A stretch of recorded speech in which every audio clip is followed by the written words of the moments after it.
Hello, good evening, everybody. Welcome to the SAE mixing and mastering stage.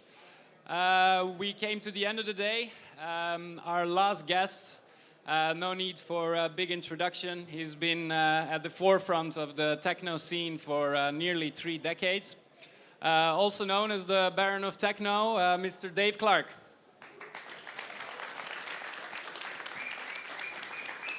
So basically, to give you a little overview of the structure, so we're going to be talking about production in Logic and DJing with Serato.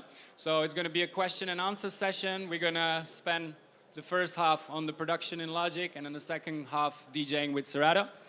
So Dave, let's start from the beginning. Where did it all start for you, music-wise? Wow. Living in England obviously was a great thing at that time. I'm not so sure now, but at that time it was a great thing. A lot of music was coming through, punk, ska, hip-hop, electro, everything was coming through to the UK, so it was inspiring. It started for me when I got my red record deck, a little mono thing which is battery-powered, and then I got my first Ferguson tape deck and started recording and making my own radio shows and putting a light through the door of my bedroom to make sure that when the light was on, no one would knock on the door and interrupt my recording techniques. And then covering the whole of my bedroom in aluminium foil, not because I was paranoid, thinking that aliens were going to abduct me, but because I thought it actually looked good for a disco, because I was making discos as well. And that's how it sort of started, my passion there. My father was very much into technology.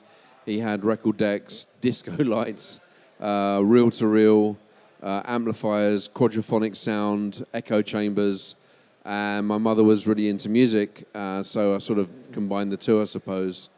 And then it started off more slowly with things like 4-track cassette machines, buying drum machines, dropping in £10 a week into the local music shop to pay off my drum machines, and yeah, that's how it started. Cool. Any particular process to your workflow? Is there any standard structure, or is it always different? Yeah, to hate starting. I really don't like starting. So my workflow is always about lots of procrastination in the very, very beginning of like, well, maybe I'll just do some dusting, and then all of a sudden it just works, and then the music talks to me. So I then follow the music. But with workflow, with regards to, if we're going to head straight into it, with regards to things like Logic, I think one of the most important things is to make it your own domain. And it's become much more tweakable now than it ever was, much more reliable now than it ever was. So start off with templates. It's the same for word processing. If you're going to do invoices or if you're going to do spreadsheets, you don't really want to start again with all the spreadsheets. You're going to have some templates. So you just step into it and you have your own way of working. With Logic, again, just enjoy the templates. So I have templates. The template that I always use is having UAD Trident on every single output channel before it goes to the DA. But just really enjoy it and really, really make it personal. I mean, recently I had a professional vocalist in my studio, and again, personalizing that is like I just had a photo of him as an icon, and then I put that icon into the Logic Audio where his microphone would have been, so I always knew that was going to be the guy. Right. So just make it really, really personal so that you enjoy it and own it. I mean, the only difficulty with that is if you're going into different studios, then you should take the templates with you, but then, of course, it's a different layout. But just own it and enjoy it and keep getting deeper and deeper into stuff. Cool.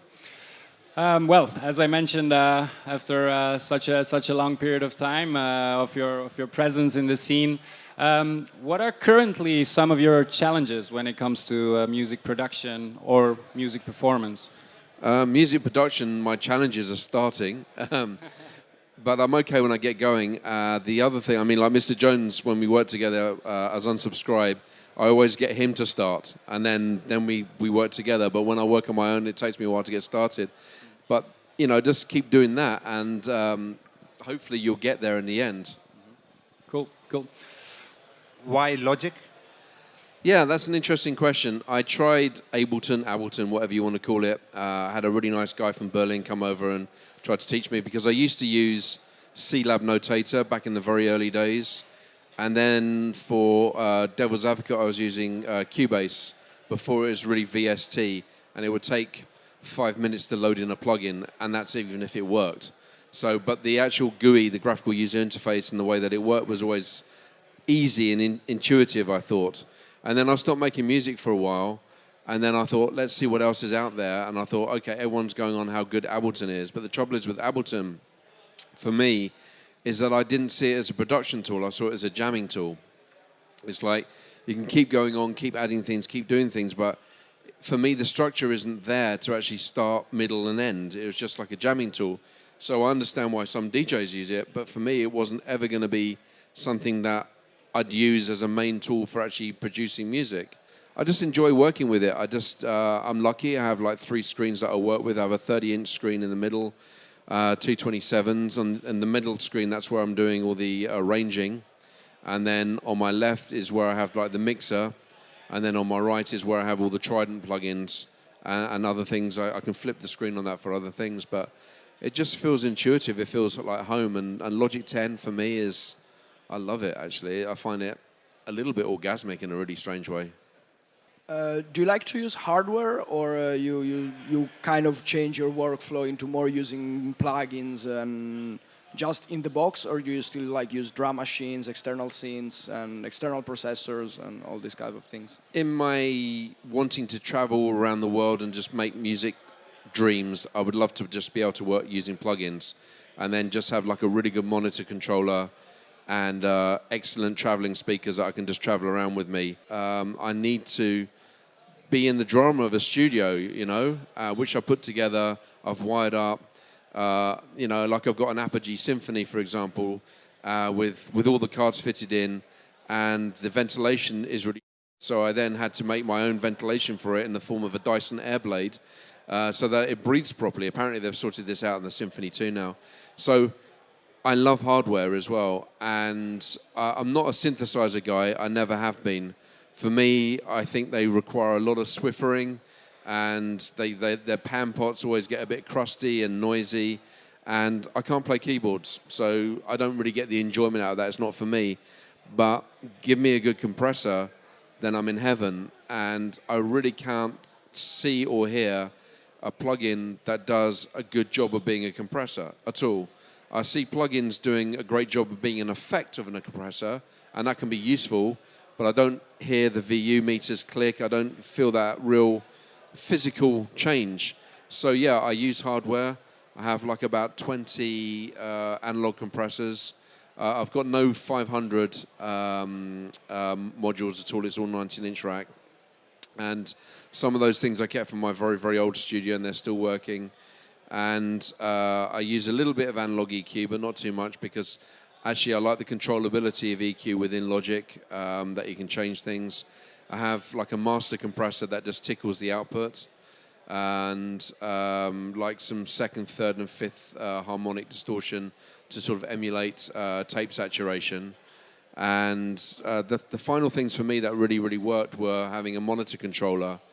I know it sounds crazy, but if you don't have a monitor controller and then can put a programmable offset after it's coming through the compressor, so you can actually have it the same volume, but hearing it with the compressor, because compressors always fall into thinking it's louder, it must be better. So if you can actually set that, 6 dB down, then it's the same volume, then you can hear the actual physical change. So yeah, it's got to be a combination of both, and I like to be in a studio chair, studio environment. Otherwise, it just doesn't feel like it's important enough. Strange. You mentioned you are working with vocalists. Are you expanding your horizon? Could you say something about that? No, I'm not expanding my horizons. It's just that my horizons finally came to me. My album, Archive 1, was almost going to be called No Vocalist Required. It was at the same time, sort of around the same time as Phil Collins' No Jacket Required.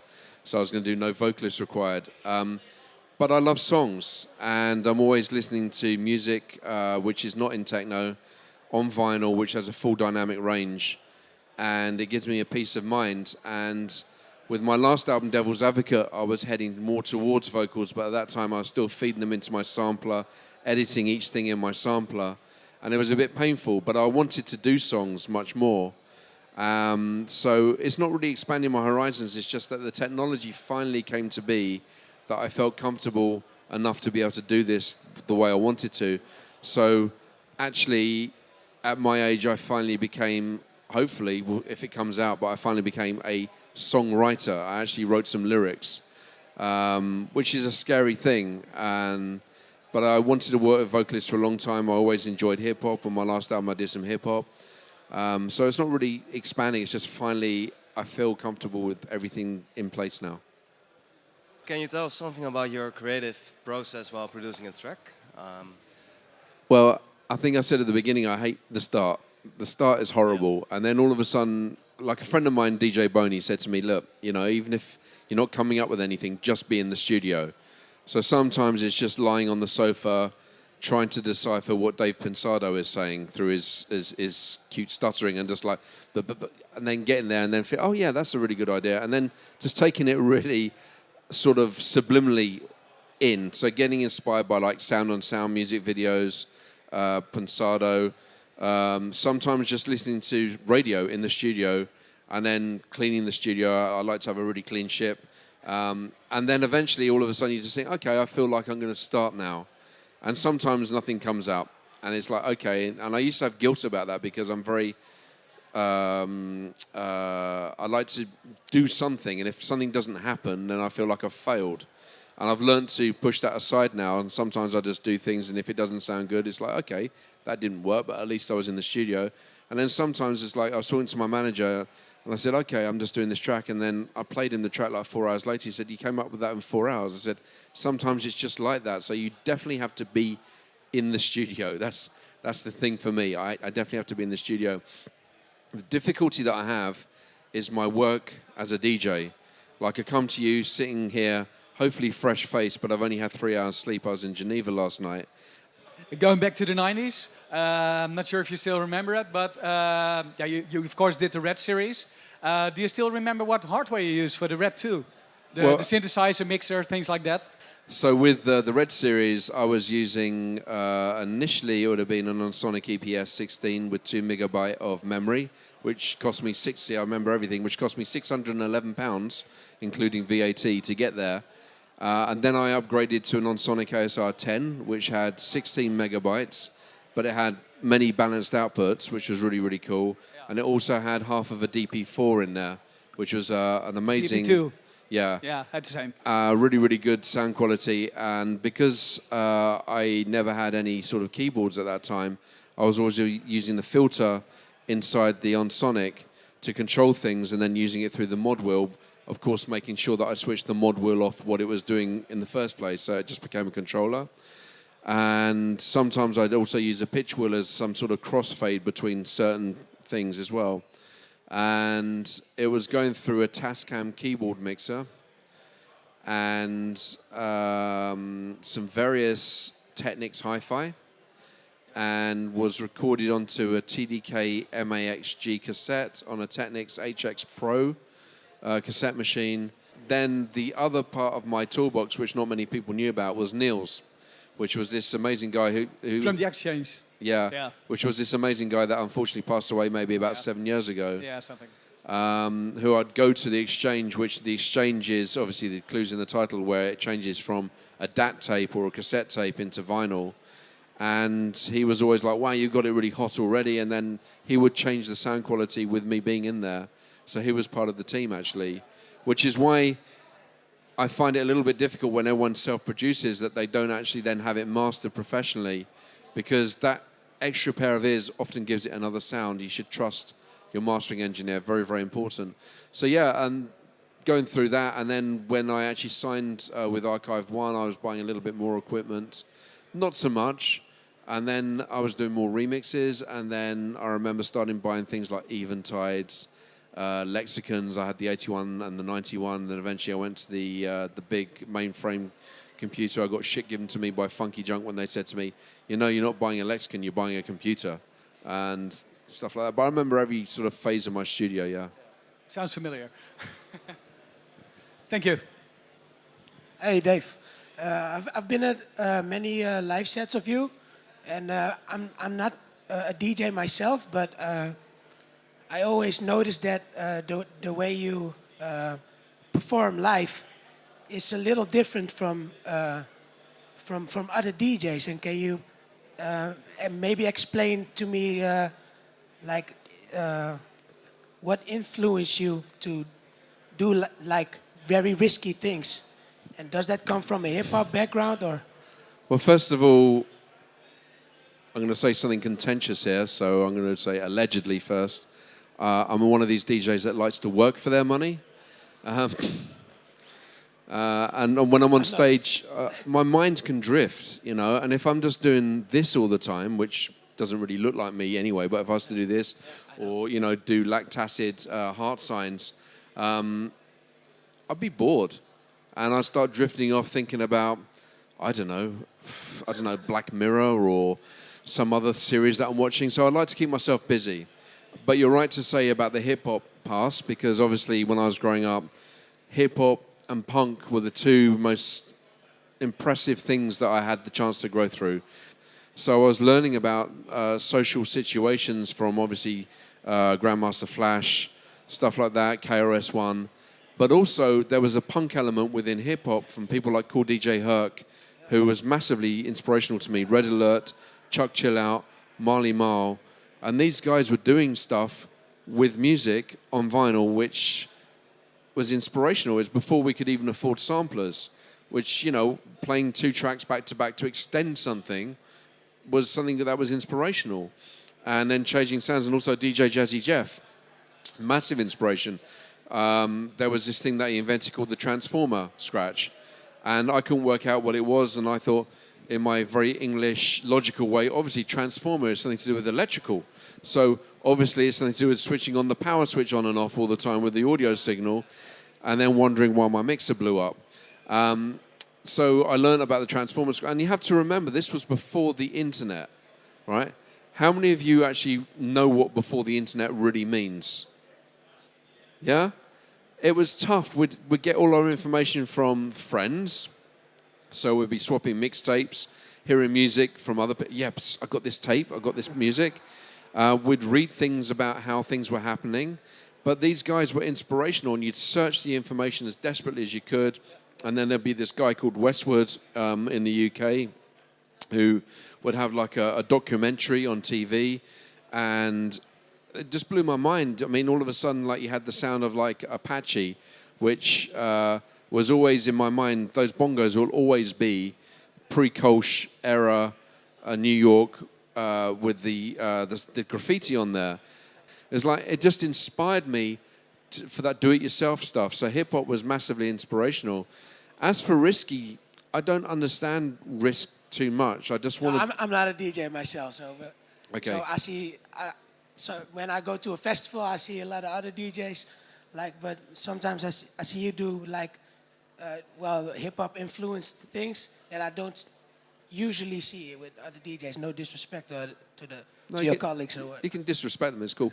And it's also what people grew up on. And, you know, yesterday I was watching some DJs that are the newer generation, and the way they've grown up is completely different, and the way that they're entertaining on stage is completely different. It's I don't have so much hair to play with anymore, to look wild when I'm dancing, and like, oh, yeah, this is really hard. But, you know, it's much more...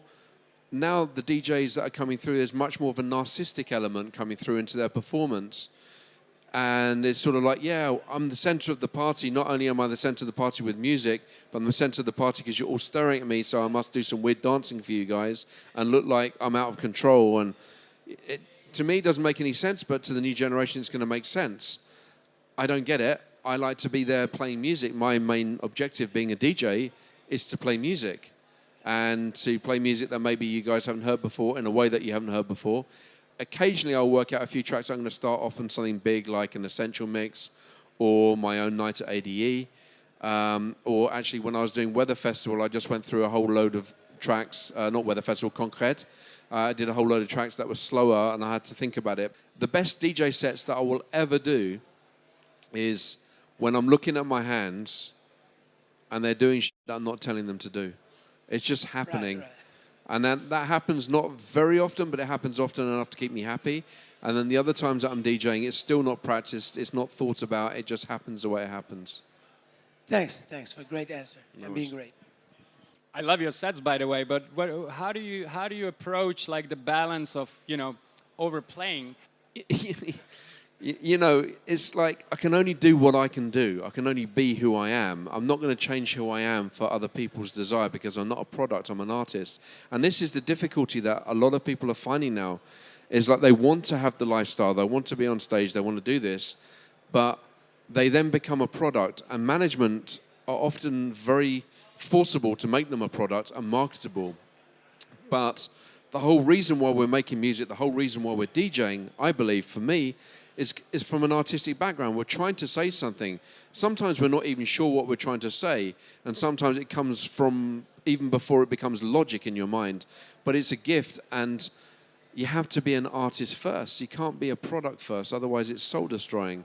I could have earned so much more money just by being a product, but I chose not to at every single stage. So sometimes my own closed vision can actually go, okay, I'm not going to do this because I can only see this outcome, and sometimes I'm a little bit closed on that, but at the same time I just want to be true to my instinct as well. No, I was. You slightly touched upon this last question. How do you deal with like how you see yourself as part of, not just as an artist, but as part of, like a genre and an artistic movement? Whether you sometimes agree or disagree with what other artists do in the same genre, and how do you deal with that on a personal level, where you feel like you're part of something and perhaps you not always agree with the direction it seems to move in? Well, first of all, can I just say on the record, I'm really happy that I don't live in Berlin, because I think if I lived in Berlin, I would find that kind of thing very, very hard. I live in Amsterdam because it's a beautiful city. I'm happy that there's many incredible techno events happening in and around Amsterdam and indeed in Holland. But I don't actually feel part of a scene. Obviously, I've been involved in techno for a very, very long time, been involved in electro for a very, very long time, but I like to feel almost like an independent island within that. And the good thing is about those people that are really into the real techno, not the tech house, but the real techno, they are what I would call independent politicians. In England, there's a thing called a whip, which they generally bring down to bear on politicians where they have to toe the party line, which to me seems very unintelligent, actually. And what I get from real techno artists is that they're almost unwhippable. And for that, they have their own independent thought patterns, and that's why I can feel part of a sort of a group. And like people like who I'd call unwhippable in that sort of circumstance, people like Surgeon, for example, people like the Burden Brothers, people that have their own view, and it doesn't matter if you disagree or agree on them because you respect them as artists in their own right doing their thing. I don't really like many DJs being on Ableton, for example, but Surgeon makes perfect sense of that. So I respect him. Not every piece of music that he's going to do I understand or I get, but I respect him for being an individual. But then when you start to become part of this homogenous scene that Tech House has created where everyone has to do this all the time, I couldn't be part of that. So for me, techno is very much an independent spirit, and those people like Luke Slater, Surgeon, Steve Rachmed to some degree, Mr. Jones sitting in front of me, there's a lot of people that actually have an independent mind and I can relate to, even if I don't relate to each piece of music. And that's far more intelligent, I think, than actually just blindly being part of a scene. And I would like to say I was one of the first people to wear black, and that's all I'm going to say. Thank you. All right, thank you very much, guys. This was Dave Clark.